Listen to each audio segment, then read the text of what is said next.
Alors, qui va là, je te prie. Alors, mon faux prénom, ce sera Anthony. Anthony, tu as été informé que tu es enregistré et tu as bénéficié à ce titre d'une réduction d'un tiers sur le montant de ta prestation, enfin de ma prestation. Tu le sais, tu es d'accord, tu seras diffusé sur YouTube, comme on dit maintenant. Je suis tout à fait d'accord pour être enregistré, pas de problème. Et pour YouTube. Bon, alors, que puis-je faire pour toi? Alors, du coup, je suis issu d'un milieu CSP+, de banlieue aisée d'une grande ville de France, une des plus grandes villes de France. Et il se trouve que il m'incombait depuis... Il t'incombait. Il t'incombe ou il te décombe, demanderait le brigadier. Comment il s'appelle le brigadier dans le sketch des Inconnus? Les Inconnus, j'aime pas trop, je suis désolé. C'est vulgaire, c'est populaire. Pardonne-moi. On choisit pas son milieu d'origine. Alors, allons-y. faut pas croire. Dans le sens où, voilà, mon père a fait la voie royale d'ingénieur, que je devais logiquement suivre. Et, enfin, il faut pas croire, hein, je suis pas un gosse de riche dans le sens où mon père vient vraiment de la campagne iséroise profonde. C'est, voilà, dès que t'as un peu d'argent dans ce pays, c'est tout de suite, bon. Bref, la parenthèse enfermée. Et, il se trouve que la voie d'ingénieur me convenait pas vraiment. Me convient toujours pas vraiment. Et donc, j'ai erré un peu de formation en formation, d'école privée, j'ai fait la fac, j'ai fait des trucs à distance. Et il se trouve qu'aujourd'hui, j'ai 27 ans. Et je sais toujours pas comment me déterminer professionnellement. Et là où c'est un peu bizarre, c'est que j'ai, en fait, tu parles souvent du concept de femme Lego. C'est que j'ai souvent l'impression, au niveau de mes goûts et au niveau, enfin, de mes goûts et de mes aspirations, d'être en fait un homme Lego. Alors c'est marrant, je t'ai jamais entendu prononcer la phrase, donc ça va vouloir dire que j'ai beaucoup de F sûrement. Mais voilà, j'ai un peu ce manque, quoi, cette espèce de, j'arrive pas à saisir vraiment dans quelle direction je veux me voir évoluer professionnellement. Quel âge as-tu pour commencer? Il me semble pas avoir entendu cette information. Alors, j'ai 27 ans, si je l'ai dit. Tu l'as dit, pardonne-moi. Pas de souci. Je manque à tous mes devoirs. Ce qu'il y a, c'est que, en fait, quand je rassemble un peu toutes les preuves, j'ai l'impression que ça culmine autour de ma date d'anniversaire, en fait. C'est-à-dire que à chaque anniversaire, depuis que j'ai peut-être 21 ans, je sais même pas, je trouve que ça remonte avant, j'ai constamment l'impression de devenir vieux. Et enfin, c'est un truc, ça me le fait depuis que j'ai 21 ans.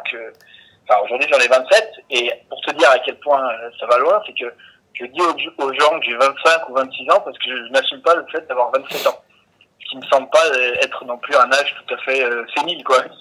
Mais je suis déjà au stage où je mens aux autres parce que je me sens vieux, je me sens... Mais t'es vraiment une bonne femme, quoi. Bientôt, tu vas nous pondre des gosses. Utérus artificiel et tout le tout team. Mais du coup, voilà, à chaque anniversaire, j'ai cette honte terrible. Du coup, j'en parle pas à mes amis proches. Il y a que ma famille qui le sait. Et je sais que, enfin, je pense que c'est lié au fait que j'arrive pas à me déterminer professionnellement. Et du coup, j'ai vraiment l'impression d'être un homme Lego, quoi. Donc, ma question, c'est comment est-ce que l'homme Lego peut se débarrasser de son côté Lego, quoi. Voilà. Bah, d'abord, pourquoi le vocabulaire, pourquoi ce qualificatif?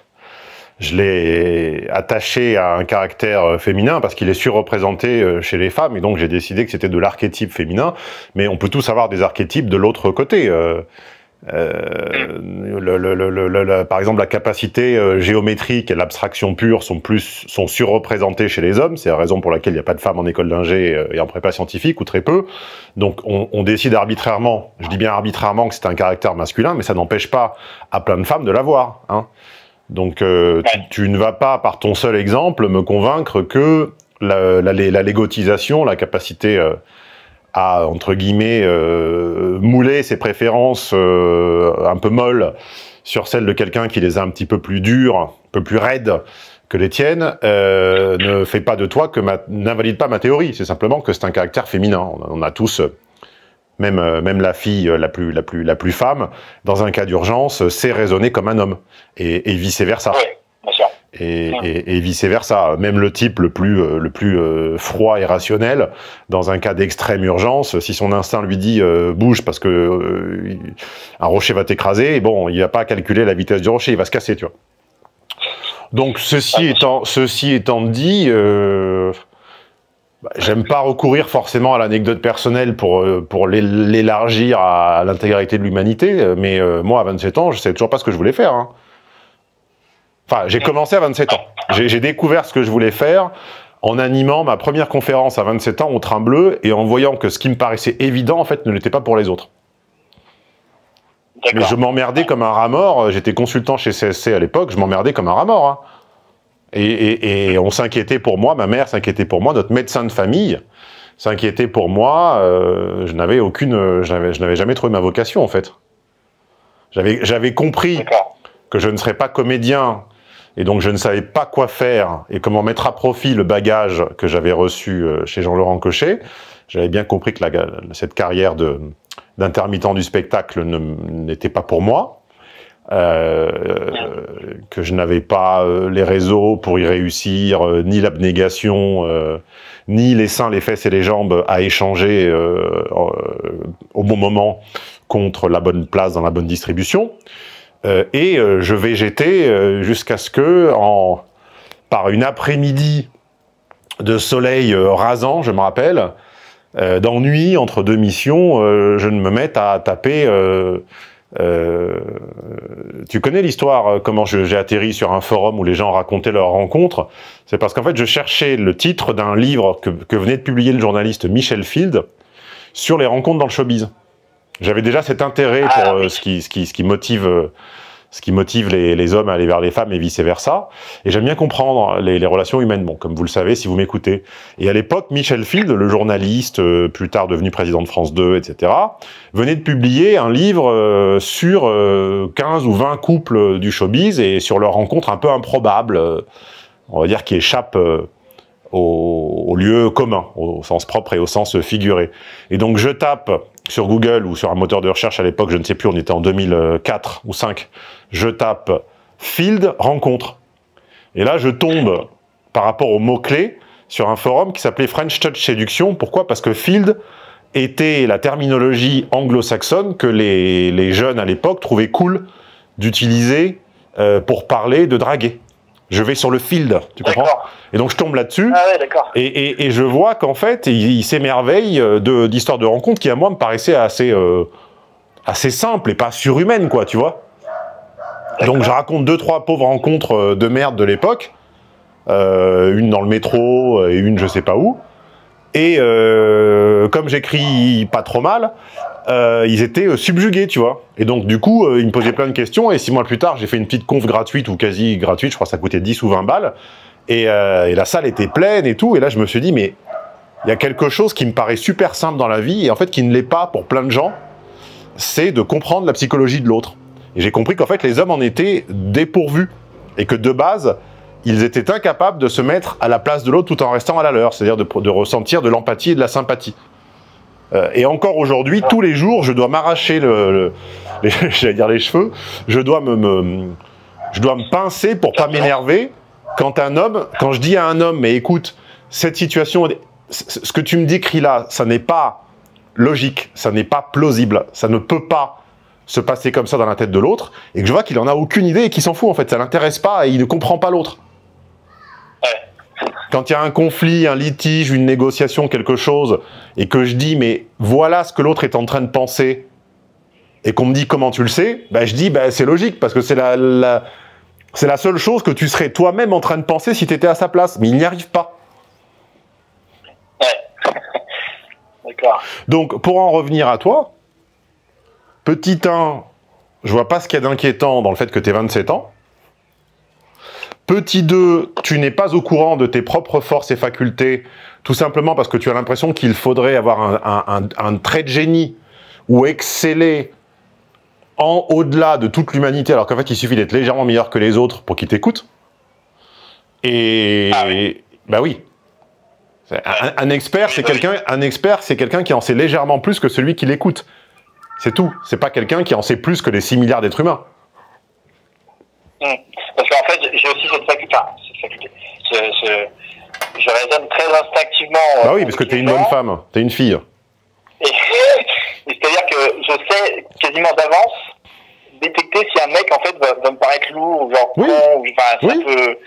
T'as une sensibilité féminine. J'ai l'impression que partout où j'aille, ce sera pas à mon niveau. Enfin, c'est extrêmement narcissique de dire ça, mais des fois j'ai l'impression que c'est un peu comme ça, quoi.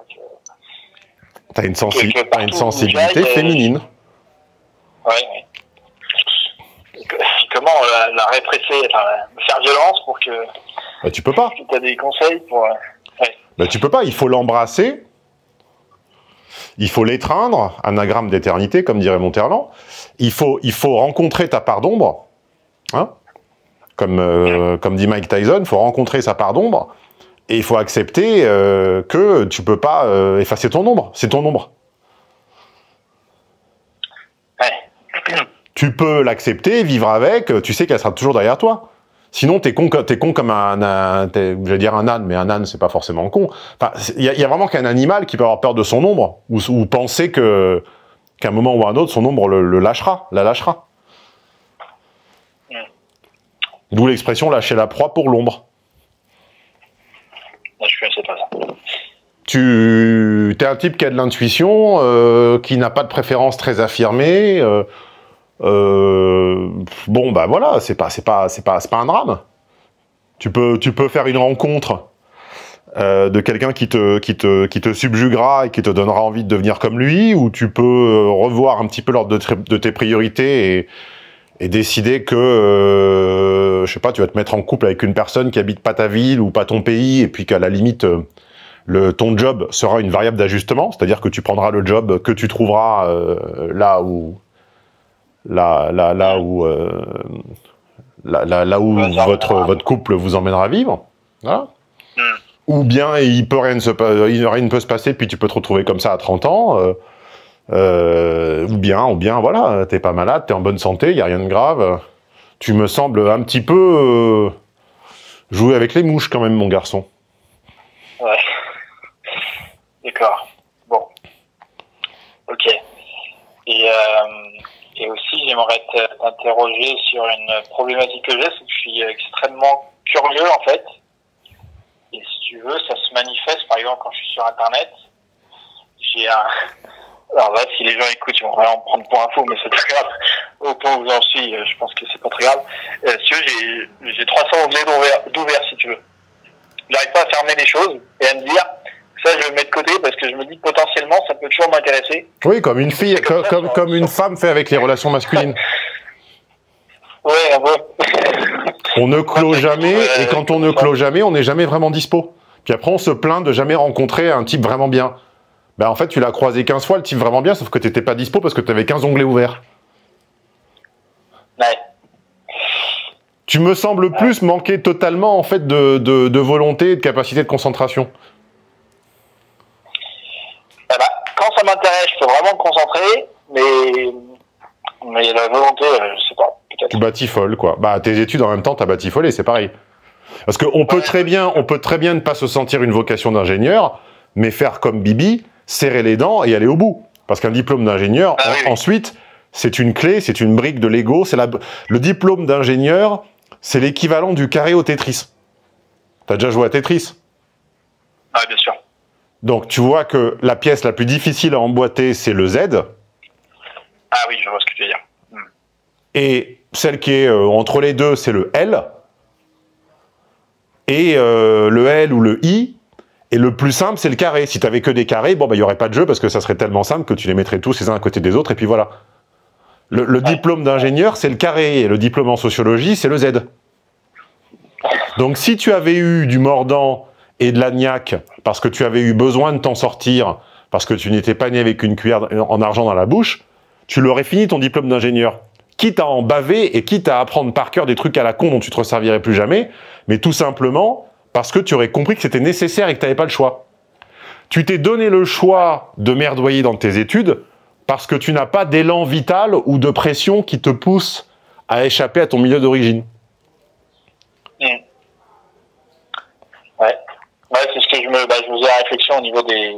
Parce que là, actuellement, je suis sans emploi et je touche les allocs chômage. Et donc, un mec comme moi qui bosse 12 heures par jour, je te paye ta vie, en fait. Alors que t'es un fils à papa. Ouais. Tu vois le paradoxe? Ouais. Ton RSA, c'est moi qui le paye. Avec mes 70% de cotisation sur ce que vous me donnez. Souvenez-vous toujours, hein, ceux qui comprennent rien, qui n'ont jamais eu de boîte et qui connaissent pas les charges en France, quand vous me donnez 100 balles, en net, je dis bien net de tout dans ma poche, sur un abonnement VIP à 137, à la fin, pour moi, j'en ai même pas 50. Ouais. J'en ai entre 40 et 45. Vous enlevez déjà 20% de TVA, plus tout le reste, il reste ça. Voilà, c'est ça la réalité. Et c'est pour payer des branleurs comme toi. Mais oui, c'est sûr que ça me motive pas à sortir Et non. du cul, Ah bah, c'est sûr que la politique d'entretien des Français, la politique de l'État français d'entretenir les gens dans une espèce d'inactivité par des aides diverses, c'est un drame. On ne se bouge le cul que quand on a peur ou faim, ou quand on bande. Hein? La peur, la faim ou le désir. On se bouge le cul parce qu'une femme est trop... cherche un homme plus ambitieux que nous, et on la veut plus qu'on aime notre paresse, alors on se sort les doigts.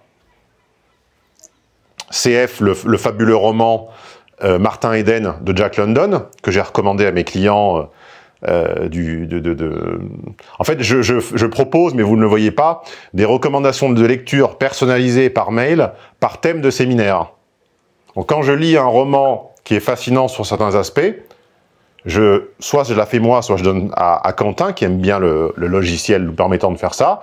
Je lui dis, Quentin de la compta, tu identifies tous les clients des séminaires croyances limitantes, parents et enfants, et tu leur fais un petit courrier recommandé, leur recommandant Martin Eden de Jack London, qui est l'histoire de ce H pas dégrossi, qui rencontre la grâce pour avoir sauvé la peau à son frère dans une rue malfamée. Le frère l'invite à dîner pour le remercier, et là il rencontre donc la fameuse sœur du frère, et il voit la grâce, et il se cultive pour elle. Il se cultive à tel point qu'il devient écrivain lui-même, et que quand il a amassé suffisamment de bagages culturels pour la voir dans sa réalité, c'est-à-dire pour lire à travers l'artifice féminin, hein, pour lire l'éternel, c'est-à-dire l'invariant derrière le conjoncturel et l'artificiel, il voit en fait que c'est du flanc, c'est du vent. Et il part en dépression et à la fin il se suicide. Enfin, pardon, j'ai grillé la fin. Désolé, je voulais spoiler. C'est comme cette fabuleuse phrase de Nabokov dans Lolita. Ma Charlotte étant la mère de Lolita, ma Charlotte qui se disait dans la vie quotidienne, ma Charlotte soi-disant solitaire et passionnée, s'est avérée en réalité, je cite de mémoire, extrêmement grégaire et complètement terre-à-terre. Hein. Ma Charlotte, qui soi-disant grégaire et passionnée, s'est avérée dans la vie quotidienne, soi-disant solitaire et passionnée, s'est avérée dans la vie quotidienne, grégaire et complètement terre-à-terre. Voilà. Donc il a déchiré le voile de l'illusion, de la grâce, il passait à travers pieds, jambes, le corps entier, et quand il a vu l'obscurité derrière le cours d'eau, derrière la cascade, eh bien, ça l'a tellement déprimé que non seulement il a mis un énorme vent, hein, je reviens à Martin Eden, il a mis un énorme vent à la grâce, dont il voyait qu'en fait elle ne s'intéressait à lui que par sa renommée, son influence, et il a fini par se jeter du bateau sur lequel il était parti faire une croisière. Je ne sais même plus pourquoi on parle de ça d'ailleurs. Enfin, ça vous fera toujours de la lecture. Donc voilà, t'es un gentil branleur qui n'a tout simplement pas eu le besoin de faire plus que ce qu'il n'a fait, et qui vit dans un état-providence où il touche... Combien je te paye par mois? C'est quoi, 500 balles? C'est combien? Non, c'est 900 parce que j'ai travaillé pendant 50 années avant, donc j'ai un chômage un peu nourri. Donc tu te sortiras les doigts quand tu en auras besoin. Ah oui, on en était là. La faim, donc, la faim, la peur, faut que je prenne des risques. la faim... Écoute-moi, il y a pas non, on peut pas décider de prendre des risques, ça n'existe pas. On prend des risques parce qu'on a peur, faim ou du désir. D'accord. Si je te dis saute de ton toit au toit de l'immeuble d'en face, tu vas pas le faire. Non, je pense pas. Par contre, si ton immeuble prend feu, tu risques de le faire. Pourquoi? Parce que tu as peur. Ouais. Ou si tu meurs de faim depuis une semaine et que en face il y a un poulet rôti caramélisé, tu vas le faire. Ouais. Ou s'il y a une femme à qui penses-tu t'es prédestiné, tu vas le faire non seulement pour l'atteindre, mais également pour l'impressionner. Donc on prend des risques quand on a faim, peur ou qu'on bande. Sinon ça n'existe pas. C'est le plan, du coup. Donc comme tu ne bandes pas et que t'as pas faim et que t'as pas peur, bah tu fais rien. Je bande un peu quand même, mais... Bah pas assez. Pas assez souvent ou pas assez dur, il manque quelque chose.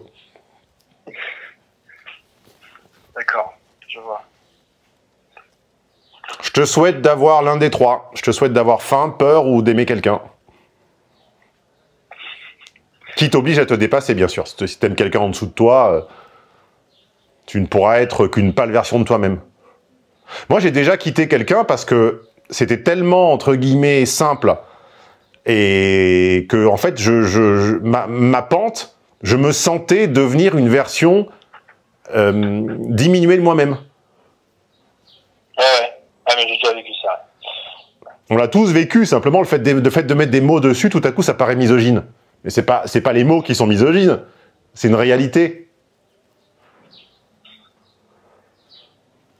Mais d'ailleurs, puisqu'on parle un peu de la logique des femmes, souvent t'en parles un peu comme si c'était finalement une logique parallèle ou finalement une logique quantique presque, un truc... Oh, j'ai jamais dit que c'était une logique quantique. Non, mais tu sais, comme tu dis que finalement on peut y avoir A et non A en même temps, moi ça m'a fait penser à ça. Et enfin, j'ai l'impression que tu le conçois... Non, c'est pas une logique quantique, c'est très très simple.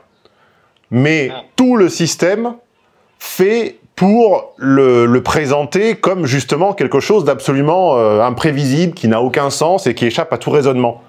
Et donc du coup, les gens ayant gobé cette psychologie à l'eau de rose, que mon pote Valterio appelle la psyrose, le problème c'est qu'avant d'arriver à leur réexpliquer la logique F, il faut leur faire désapprendre toutes les conneries qu'ils ont apprises. Un peu comme quand les élèves arrivaient chez Cochet depuis un autre cours, ils avaient appris plein de tics d'acteurs, et il fallait qu'ils les perdent. Parce que le but d'un acteur, c'est de ne pas entendre ou de ne pas sentir qu'il joue. C'est pas dire qu'est-ce qu'il joue bien, c'est de se dire, putain, mais il a vécu cette situation où on a l'impression que le personnage, c'est lui. C'est pour ça qu'Arditi n'est pas un bon acteur, parce que Arditi, tu vois toujours que c'est Arditi. Même DiCaprio, moi j'ai jamais compris le succès de DiCaprio, je vois toujours que c'est DiCaprio. Mais sur un film de 2h30, pas à un seul instant, j'oublie que c'est DiCaprio. C'est vrai, il vole un peu la vedette peut-être. Et Brad Pitt, il est bon quand même. J'ai pas vu beaucoup de... Bah, d'abord, j'ai une culture cinématographique très très très parcellaire, pleine de trous, comme du gruyère. Et je ne me souviens pas avoir vu beaucoup de films de Brad Pitt, à part Fight Club, où il est excellent, comme tout le monde le sait. Peut-être un ou deux, mais vraiment... j'ai pas beaucoup de souvenirs de connaître la filmographie de Brad Pitt. D'accord. Mais par exemple, dans Fight Club, au bout d'un quart d'heure, t'as oublié que c'est Brad Pitt. Même pas en 10 minutes. Tu te dis, ce mec, c'est Tyler Durden, quoi. Il est exceptionnel aussi. DiCaprio, j'arrive pas, c'est toujours DiCaprio, quoi. C'est DiCaprio qui fait des grimaces, qui fait le dur, qui fait le mou, qui fait le gentil, qui fait le méchant, qui fait le sensible, qui fait le ci, qui fait le ça, mais c'est toujours DiCaprio. C'est pas bête, je l'avais pas vu comme ça. Voilà, voilà. On arrive à la fin de cette conversation. Avais-tu d'autres questions? Ouais, mais peut-être en antenne. Je t'encourage, si je peux te souhaiter du bien, je t'encourage à manquer de quelque chose. Tant que tu ne manques de rien, il ne se passera rien. Ouais, je vois, c'est clair. Tu changes et tu prends des risques et tu sors de ta coquille parce que tu manques. Quelqu'un te manque ou quelque chose te manque ou des moyens te manquent ou un lieu te manque. Le problème, c'est que si rien ne te manque et que tu ne désires rien, bah, tu vas rester là où t'es. Ok. Écoute, moi, j'ai bossé je me suis sorti les doigts, 1 pour quitter Nice, 2 pour quitter Paris et arriver en Italie, et également la première femme qui m'est vraiment impressionné et fasciné, j'étais pas au niveau. Je me suis rendu compte qu'il me manquait certains codes, J'avais 27 ans, et j'étais pas dégrossi, j'étais un peu comme toi, tu vois. J'avais l'impression d'avoir du goût, mais... avec des filles qui sont souvent plus jeunes que moi, donc c'est vrai que j'ai pas ce besoin-là. Là, elle avait 34 ans, et elle était... C'était ma première grâce, et une des seules d'ailleurs, et je me suis senti tellement pas au niveau qu'en 6 mois, j'ai fait une formation accélérée tout seul, parce que je sentais bien que ça allait pas suffire. Et d'ailleurs, ça n'a pas suffi. D'accord. C'est la seule femme.